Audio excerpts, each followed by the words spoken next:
Rowing is hands down a great full body experience when it comes to fitness, but it's not without its weaknesses. And those weaknesses are something that, if not addressed, if you aren't taking the time outside of your rowing to strengthen those weaknesses, you may actually have a lot of gaps in your performance that you don't know about. So today, I'm going to talk about what you can be doing to address those weaknesses, but more importantly, I'm going to give you a workout that you will do with me at the end with some very simple equipment, one piece that you can choose from, kettlebell or dumbbell, that you get to do to help you get stronger while using rowing for the majority of your training. The number 86% of your body gets worked in rowing is thrown around very commonly. I've never seen any actual concrete evidence around that. It's more so a generalization, which is weird because 86% is not just like a general number. I would think they would choose 85. Maybe they went 86. It's like, you know what?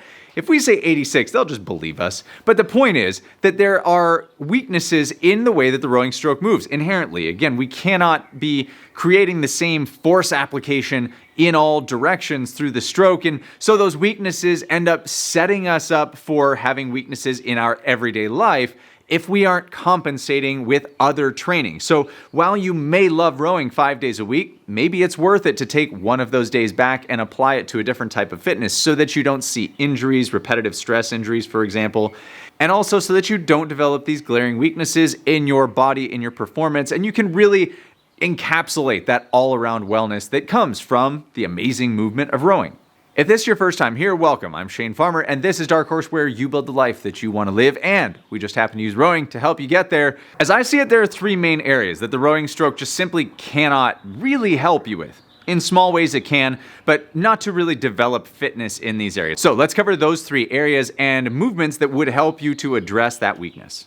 So the most glaring of these weaknesses is, and you've probably experienced this before, press strength. There's just no way to actually develop pressing strength when the handle's actually pulling itself back. It's actually negative work. If you could remove the bungee, you'd work harder because you'd actually move the handle, whereas it pulls it back for you. So there is no strength in pressing from the upper body when you're rowing. Now, why is that a problem? Well, because in order to develop a strong entire shoulder girdle, you need to both pull and push, because most of your body is this symmetrical system, mostly symmetrical. And muscles are intended to both do work and go quiet depending on the movement that you are doing. So for example, when I press, my pec works, my anterior delt works, my triceps, they're all working, as well as my serratus anterior, that's these guys along your rib cage. They all help your shoulder to track properly, meaning that as I move, my shoulder is supported all the way around. It's called the shoulder girdle. There are so many small muscles and attachments that go to work there. And to keep a healthy shoulder, it's necessary for all of those muscles to be prepped in order to be able to handle any range of motion, and they all do work together. What happens if you trip and fall and receive yourself to the ground with your arms, but you never work any kind of press strength? Well, your chest, your anterior delt are not going to be ready for that, and boom, you've got some kind of a shoulder issue, whether it's just a bothersome ache or whether something goes a lot worse because you don't have the strength to receive yourself. So what can you do to address this? Well, you can isolate. A lot of bodybuilding gets kind of a bad name at times, but I honestly think that bodybuilding can be really great when it comes to developing shoulder stability. Things that are helpful for you, any kind of horizontal or vertical pressing. When you press vertical, you're working on more delt work, and when you press horizontally, you're working more into that pec insertion up into the shoulder, a little bit of anterior delt still, but any kind of pressing that you can work on, that would include push-ups, bench press, any kind of incline press, a standing military press. Even a push press could help a little bit, although you're using some legs when you do it. So strict work where you are pressing horizontally. You could even use bands if you can tie a band to a wall or inside of a door and work something that creates resistance. That's what you're looking for. Some kind of resistance that you have to press against when you are trying to develop that strength. By doing that, you begin to activate all of the small muscles all around here that support the shoulder and essentially put the shoulder in good health. Because your scapula, which sits at the back of your shoulder, and your shoulder girdle, your rotator cuff, all of these work together. So when your arm moves, for example, your scapula tracks like this. It kind of sweeps up and back. And if that gets frozen in place because you haven't been doing the necessary work to support it, well, there you go. There's an injury that's going to happen at some point, most likely because that scap is frozen. So if you ever notice, if you press overhead, but you can't take your arm, I have a garage door above me. If you can't take your arm straight up overhead without pain or restriction, well, there's a good chance that you need to work on freeing up that shoulder so that you can get good, healthy movement. Weakness number 2 that comes from rowing is surprisingly your core. Your core does not actually get a lot of work, meaning the abs, especially your lower abdomen, does not have to work very hard to maintain the stroke. Now, what do we create? We create abdominal pressure, and that does help to stabilize us. But often what ends up happening, your spine is really 4 separate segments for the purposes of anatomy. It's your upper or your neck, that would be your cervical spine. Then you have your T-spine, your thoracic spine. That's anywhere where a rib is attached. Then you move into your lumbar spine. That is anything that's your lower back, essentially a large vertebrae that doesn't have a rib attached to it. And then you have your sacral spine. That's when, S1, S2, that's why it's S, sacral. So that's the breakdown of your spine. Well, what happens often is we get really good at stabilizing our lumbar spine, our lower spine, and our thoracic spine, but not together. And so what happens is we can start to get repetitive stress issues, as well as, frankly, your anterior chain, your abs, don't really get a lot of work because more so our posterior chain, our upper back and our lower back take a lot of the brunt of the stability that's necessary to push through the machine and get good work done. And so we end up doing a lot of back engagement and not a whole lot of front engagement, anterior chain versus posterior chain. So that is the downside, is because we're pushing against a resistive force that's pulling us this way, your back has to engage and stabilize. Now, there are a couple different ways that you could look at this in that it helps to strengthen the back, absolutely. But what I'm getting at here is the need to really draw the core together.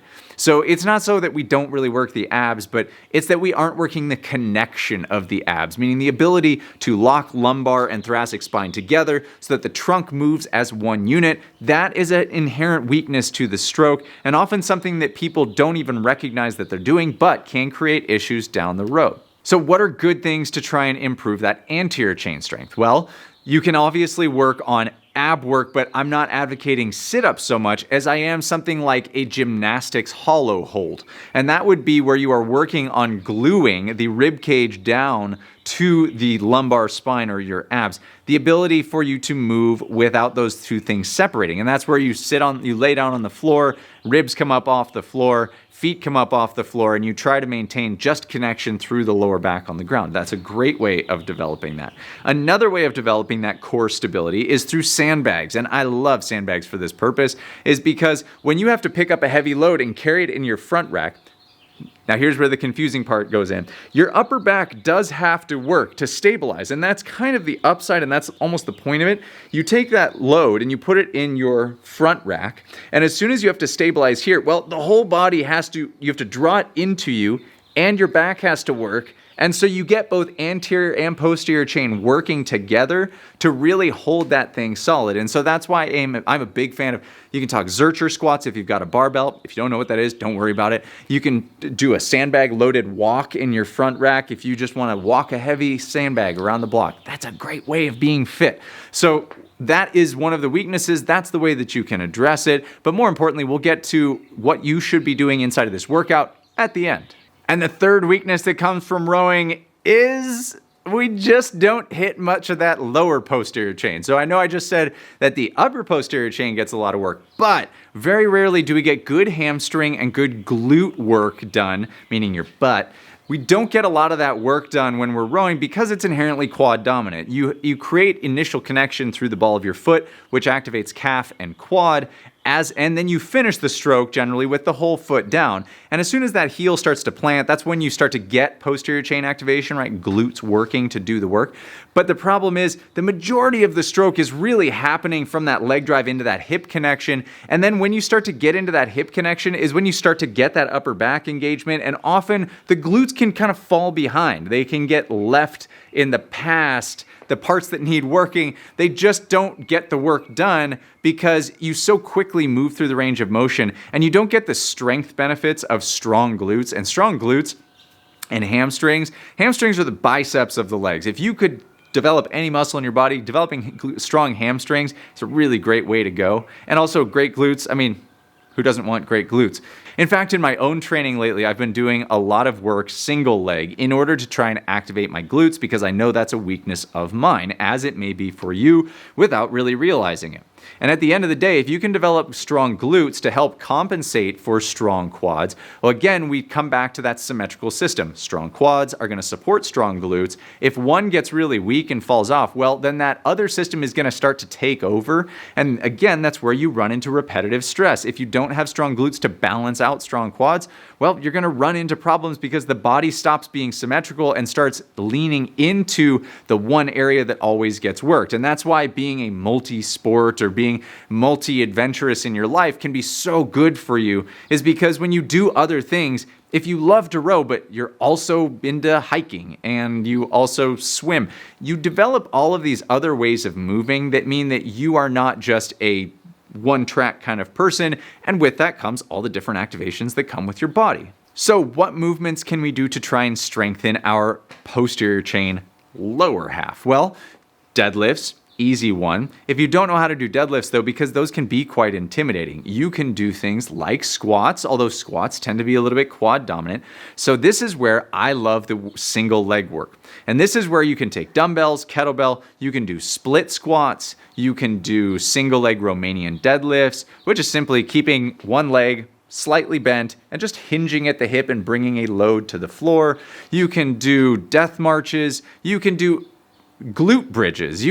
There are so many different things that can be done. Far better people than I have taken real deep dives onto glute work. So I would highly suggest you go check out two other resources. Glute Labs, Brett Contreras, he's well known around the world. And another is Apex Strength, Sean McEnroy. He is actually really a knowledgeable coach with a good sense of humor. So go check out his Instagram profile. That's worth checking out if you want to work on posterior chain engagement, understanding the way that your body works, and it all devolves down to the lower legs and how we can work on strengthening our legs. With the understanding of what the weaknesses of rowing are, how we can fix them, it's time to address them. Go get your workout stuff on, come back here with either a kettlebell or a dumbbell, and we're gonna get our workout on. Here's the workout for today, and this is going to be follow along. So you stick here, follow with me. I'm gonna run you through it with the movements, and you can even pace off me if you're used to it for pacing with me. Well, guess what? I'm gonna take you through this one too. So here's the workout. We're not gonna waste any time. We are going to do 9 minutes of 45 seconds on, 15 seconds off, 3 different movements. So it's gonna go movement 1, 2, 3, then repeat 1, 2, 3, and then 1, 2, 3. So without further ado, let's go get your warm up on, and then I'll explain what movements you're gonna go through. So in this workout, you're going to end up doing 3 rounds of 3 different movements, 45 seconds on, 15 seconds off. Movement 1 is going to be a push-up, just a standard push-up. If you cannot do a push-up from the floor, then I would like you to either A, go from your knees, but maintain a perfect midline connection, meaning rib cage pulled down, abs tight, full press. Elbows fully extended, chest touches the floor. If you can't do that, elevate the floor. So use something like the back of a couch or the railing on a staircase. That's movement number 1. Movement number 2 is going to be a hollow rock, or it's going to be a modified version. It's going to be a hollowed roly-poly. So you're going to actually bring your shoulders up off the ground, knees up, and you're going to try and rock, actually more like this, without your rib cage flaring open and closed. Keep, again, that rib cage zipped down and tied to your lower abs. Movement 3 is going to be a weighted lunge. You can use either dumbbells or kettlebells for this. If you have 2 dumbbells or kettlebells, great, you're gonna go 1 per arm. And if you only have 1, you're gonna take it and hold it in a front rack position, just like this, and lunge with me. Again, 45 seconds on, 15 seconds off. 1, 2, 3, 1, 2, 3, 1, 2, 3. 9-minute workout to develop all of the weaknesses that come from the rowing stroke so that you can get stronger and balance out your health. Let's go do it.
permanent stain which has determined your fate. I've never seen so clear, I feel the end and it's near. The day of reckoning's here, the sound of deafening fear. You gon' die if you try, you just might get a little.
If you enjoyed this workout and you want more and you loved it, let me know what you thought in the comments below. Maybe there will be more to come. And otherwise, hit that subscribe button because you know you want to be here for the next one. Why wouldn't you want to be? And to get more workouts just like this, including body weight and strength workouts, plus all of your rowing and the largest and most supportive online rowing community in the world, come join me in the crew. $19 a month, linked in the description below. It is everything that you could hope for and more. I will see you inside.